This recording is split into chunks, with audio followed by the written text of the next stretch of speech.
Hariom, Omanand ma'am, Om Shanti ma'am, ओम ज्ञान ma'am, आप सभी दर्शकों का हमारे चैनल पर स्वागत है। आज हम लोग बीएड फर्स्ट सेमेस्टर के अंतर्गत अच्छी स्मृति को विकसित करने की रणनीति क्या है, इसके विषय में अध्ययन करेंगे।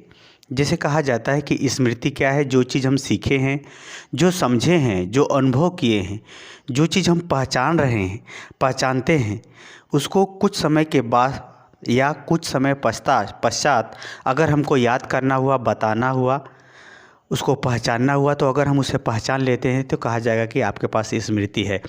स्मृति का तात्पर्य होता है सीखी हुई चीज़ को, पहचानी गई चीज़ को पुनः पहचान लेना या पुनः उसे बता देना ही क्या कहलाता है, स्मृति कहलाता है। इसका अर्थ 4-5 प्रकार से बताया जा चुका है, 6 प्रकार से बताया जा चुका है। आप प्ले लिस्ट में जाइए, वहाँ से इसका डिटेल में अर्थ पढ़िए। आज हम लोग इसके अंतर्गत ये पढ़ेंगे कि अच्छी स्मृति को कैसे उत्पन्न किया जाए या स्मृति को विकसित करने का क्या रणनीति होना चाहिए। रणनीति का तात्पर्य होता है कि परिस्थितियों के अंदर कुछ ऐसा अध्यापक व्यवहार करे या कुछ ऐसी परिस्थितियों का निर्माण करे या ऐसे ढंग से अधिगम की प्रक्रिया को आगे बढ़ाए कि अधिगमकर्ता को खूब अच्छे से याद हो जाए, उसको दीर्घकाल तक वह उसके दिमाग में स्मृति में बनी रहे चीज़। चाहे वो किसी की समझने की बात हो, चाहे कुछ याद करने की बात हो, चाहे कोई पहचानने की बात हो, चाहे कोई अनुभव की बात हो, चाहे कुछ भी हो, सीखने की प्रक्रिया के अंतर्गत वह उसे दीर्घकाल तक आराम से याद रख सके। ऐसा अध्यापक को किस प्रकार से रणनीति को अपनाना चाहिए, उसी को इस वीडियो के अंतर्गत हम लोग देखेंगे। तो आइए, इस वीडियो के अंतर्गत हम लोग अनेक विचार तो मिले हैं। जैसे अगर किसी चीज़ का अगर बार बार अभ्यास किए हैं तो वो बहुत लंबे समय तक वो याद रहता है, बार बार अभ्यास किए हैं। और जैसे अगर किसी चीज़ को बहुत ज़्यादा आप मन से पढ़े हैं तो जल्दी याद होता है, यानी उसकी स्मृति जल्दी बनती है।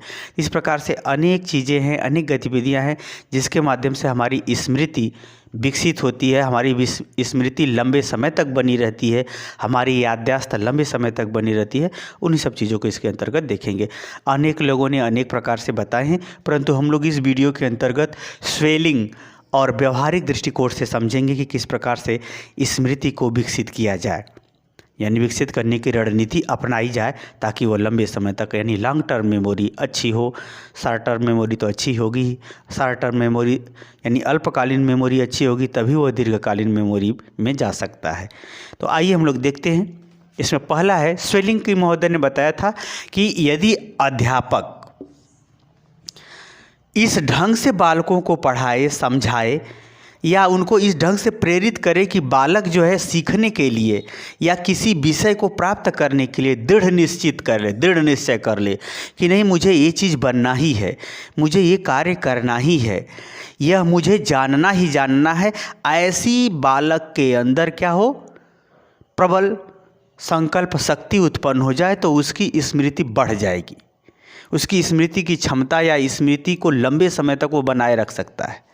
यानी अध्यापक इस ढंग से, यानी दृढ़ निश्चय करवा दे, यानी अध्यापक इस ढंग से जैसे प्रस्तावना ऐसा प्रस्तुत करे कि जो है बालक जो है प्रभावित होकर के यह निश्चय कर ले कि नहीं, हमको ये चीज़ करना ही है, हमको ये बनना ही है।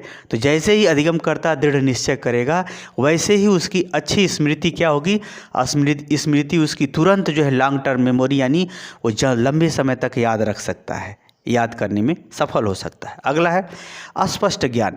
अध्यापक जितना ही किसी विषय का स्पष्ट नॉलेज देगा या विद्यार्थी जितना ही किसी चीज़ का स्पष्ट ज्ञान यानी सत्य पर आधारित ज्ञान अगर प्राप्त करता है या सत्य आधारित ज्ञान के स्रोत को ढूंढते हुए ज्ञान प्राप्त करता है, तो उस समय भी उसकी अच्छी मेमोरी, अच्छी स्मृति जो है बढ़ने लगती है, अच्छी स्मृति का विकास होने लगता है। अगला है प्रोत्साहन।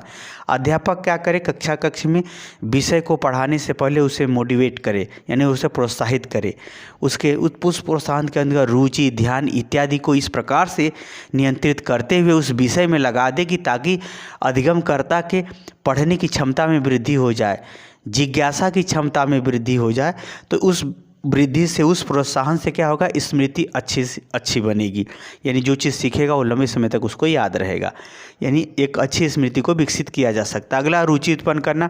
अध्यापक को चाहिए कि विषय वस्तु को पढ़ाने से पहले ही, पढ़ाने के साथ ही या पढ़ाने के पहले, पढ़ाने के साथ, पढ़ाने के प्रारंभ में, पढ़ाने के बीच में, सभी गतिविधियों में पूरे क्लास में जो है रुचि उत्पन्न करते हुए, यानी रुचिपूर्ण ढंग से पढ़ाए, रुचिपूर्ण ढंग से बताए, आत्मीयता रखे।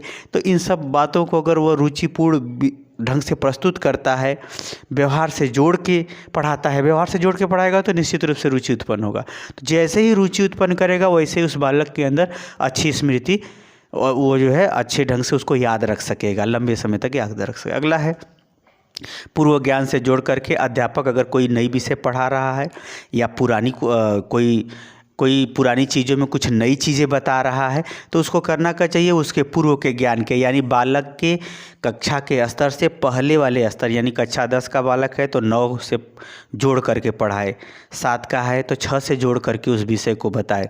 यदि कुछ नहीं मिलता है तो वह व्यवहार से जोड़ करके उसे पढ़ाए। तो जितना ही पूर्व के ज्ञान के से या विषय के पूर्व के ज्ञान से जोड़ करके उसके आगे की अवधारणा, अर्थ, कोई सिद्धांत, नियम, अवधारणा या सूत्र इत्यादि जोड़ करके पढ़ाता है तो ऐसे में स्मृति अच्छी बनती है। आगे अभ्यास, जितना ही विद्यार्थी अभ्यास करता है उतना ही उसकी स्मृति अच्छी होती है, चाहे वह मैथ हो, चाहे किसी विषय को बार बार दोहराएगा तो भी अभ्यास ही है।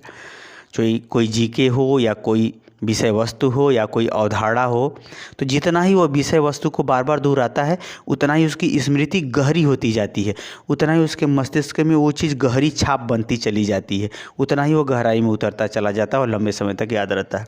आगे एकाग्रता। अब अध्यापक को क्या करना चाहिए कि बालक को कंसंट्रेट करके पढ़ाए, एकाग्र करके पढ़ाए, यानी उनका मन इधर उधर न भटकने दे। कहने का ये तात्पर्य है कि उस विषय को प्रारंभ में इस ढंग से प्रस्तुत करें कि बालक का ध्यान उस विषय पर लग जाए या कक्ष में लगने लगे।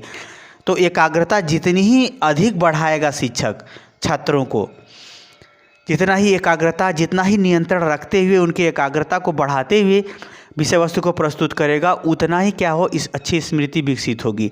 तो विवेकानंद जी ने तो यहाँ तक कहा था कि अगर आदमी जितना ही ध्यान दे, यहाँ का मतलब ध्यान भी लिख सकते हो, जितना ही व्यक्ति ध्यान से कोई चीज़ को, कार्य को, व्यवहार को याद करता है या करता है, उसकी स्मृति उतना ही अच्छी होती है, उतना ही दीर्घ काल तक बनी रहती है।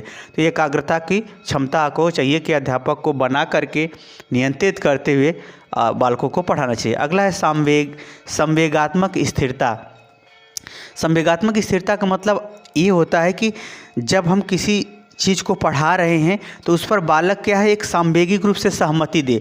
प्रसन्नता के साथ अगर पढ़ेगा तो स्मृति ज़्यादा होगी, तकलीफ में पढ़ेगा, दुख में पढ़ेगा तो उस समय स्मृति क्या होगी, कमज़ोर होगी। तो उसमें संवेगात्मक स्थिरता, जैसे धैर्य, शांति, धैर्य के साथ, शांति के साथ, प्रसन्नता के साथ, हर्ष के साथ, और जो है एक प्रकार से हम ये कहें कि संवेगात्मक रूप से आदर, उदार, प्रेम इत्यादि अच्छे संवेगों को बढ़ाते हुए अगर वो पढ़ाता है अध्यापक, अच्छे संवेगों को स्थिर बना करके, यानी प्रसन्नता का वातावरण कक्ष में उत्पन्न करते हुए अध्यापक अगर विषय वस्तु को पढ़ाता है तो बालक का क्या होगा, स्मृति अच्छी होगी, वो स्मृति ज़्यादा दिन तक उसे याद रख सकेगा आसानी से। यही कारण है कि जो आप प्रसन्नता में सीख सकते हैं वह दुख में नहीं सीख पाएंगे, अर्थात दुख में वैसे ही आदमी नीरस हो जाता है और प्रसन्नता में उसकी सभी ऊर्जा, सभी प्रक्रिया, सभी दिमाग सही दिशा में कार्य करते हैं। तो संवेगात्मक रूप से स्थिर करते हुए, यानी अच्छे संवेगों को बढ़ाते हुए उनको पढ़ाना चाहिए या उनको कोई चीज़ सिखाना चाहिए, ताकि अच्छी स्मृति यानी लॉन्ग टर्म मेमोरी बनी रहे, लॉन्ग टर्म तक उसको याद रहे। आगे है स्मरण विधियाँ, याद करने की विधियाँ, जैसे खंड विधि, थोड़ा थोड़ा करके याद करवाए, कठिन है तो थोड़ा थोड़ा, ज़्यादा विस्तृत विषय है तो थोड़ा थोड़ा करके बताए। उसी तरह से छोटा विषय है तो एक साथ पूरा करके एक पूर्ण रूप में एक बार में याद करवा दे। तो इसमें स्मरण करने की कई विधियाँ हैं, छोटा छोटे पार्ट में संपूर्ण भाग को एक साथ। इस प्रकार से स्मरण करने की विधियों को जैसे रटना, उसको बार बार अभ्यास करना।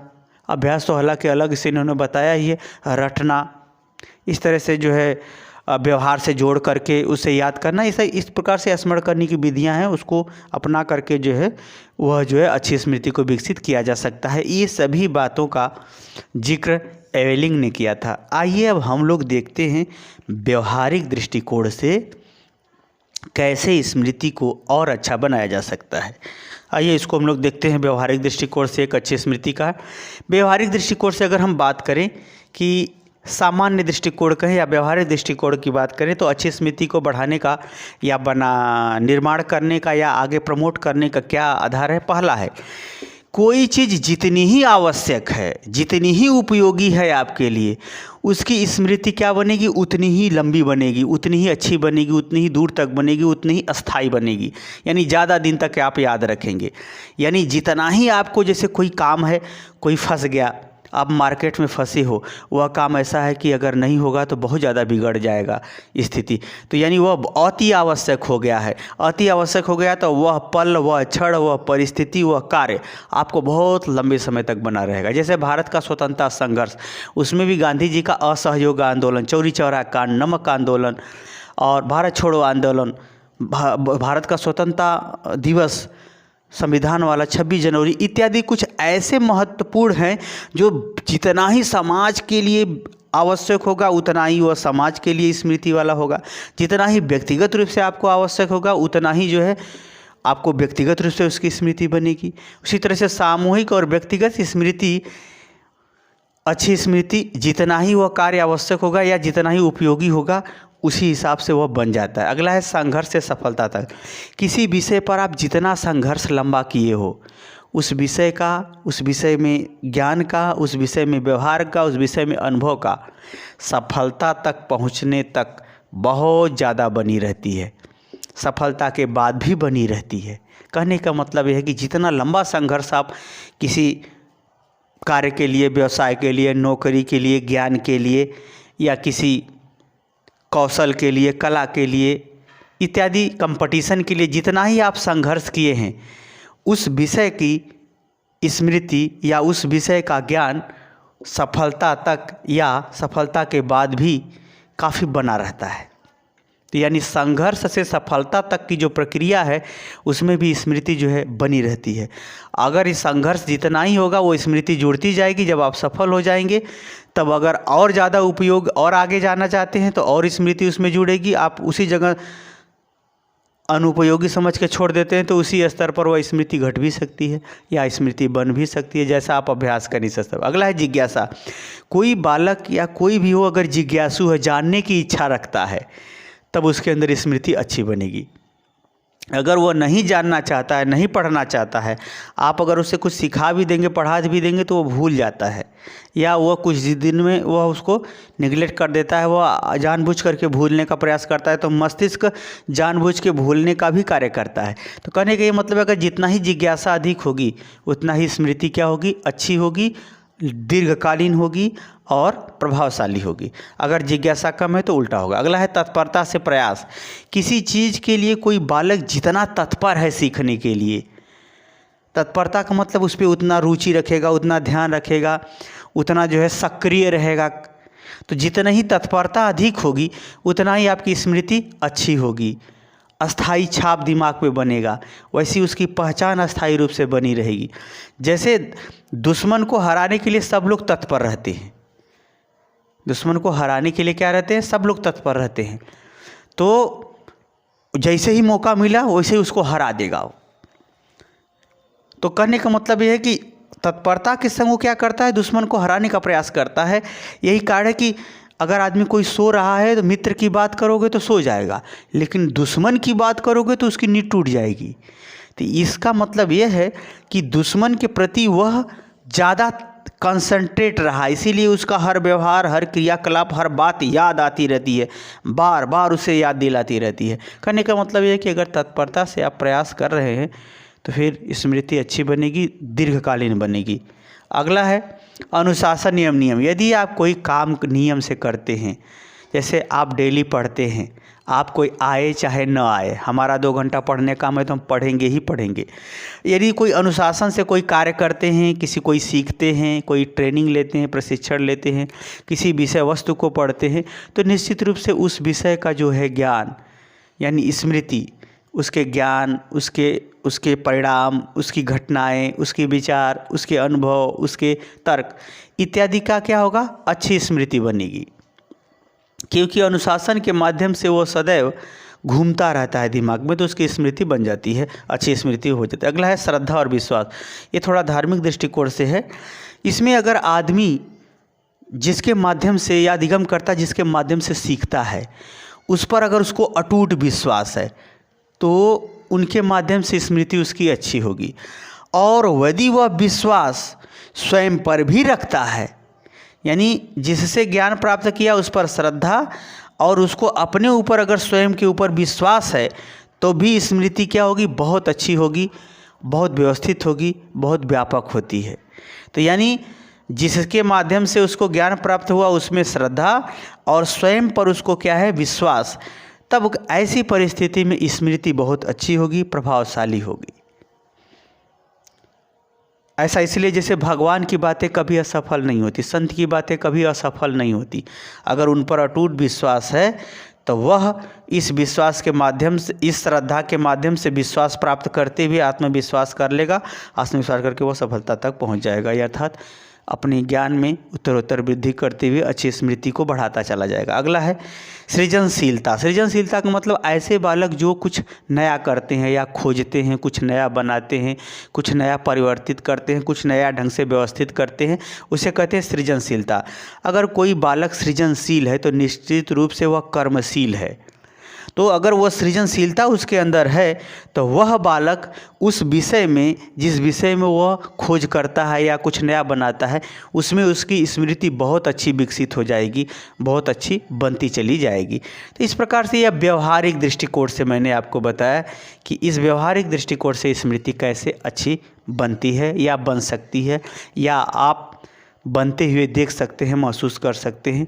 तो यह व्यवहारिक दृष्टिकोण से बताया या सामान्य दृष्टिकोण से बताया, और यह स्मृति के विकास करने का मैंने स्वेलिंग के दृष्टिकोण से आपको बताने का प्रयास किया। मुझे उम्मीद है कि आप स्वेलिंग के दृष्टिकोण को और व्यवहारिक दृष्टिकोण को या सामान्य दृष्टिकोण को आप समझ गए होंगे कि कैसे एक अच्छी स्मृति को हम जन्म दे सकते हैं या अच्छी स्मृति बना सकते हैं, या अच्छी स्मृति को हम अपने मन मस्तिष्क में चिन्ह के रूप में धारण करते हुए अपनी योग्यता क्षमता का विकास कर सकते हैं। ये जान लीजिए कि जब तक आपके अंदर स्मृति नहीं होगी तब तक आपकी अन्य प्रक्रियाएं आगे बढ़ ही नहीं सकती हैं, क्योंकि स्मृति ही ज्ञान का, व्यवहार का, अनुभव का, क्रियाकलाप का, विकास का, योग्यता क्षमता इत्यादि का, या इस मायामय जगत का बहुत बड़ा आधार होता है। तो मुझे उम्मीद है कि आप समझ गए होंगे। समझ गए तो कमेंट बॉक्स में ज़रूर बताइए। साथ ही मेरे चैनल को लाइक, शेयर, सब्सक्राइब कीजिए। हरिओम।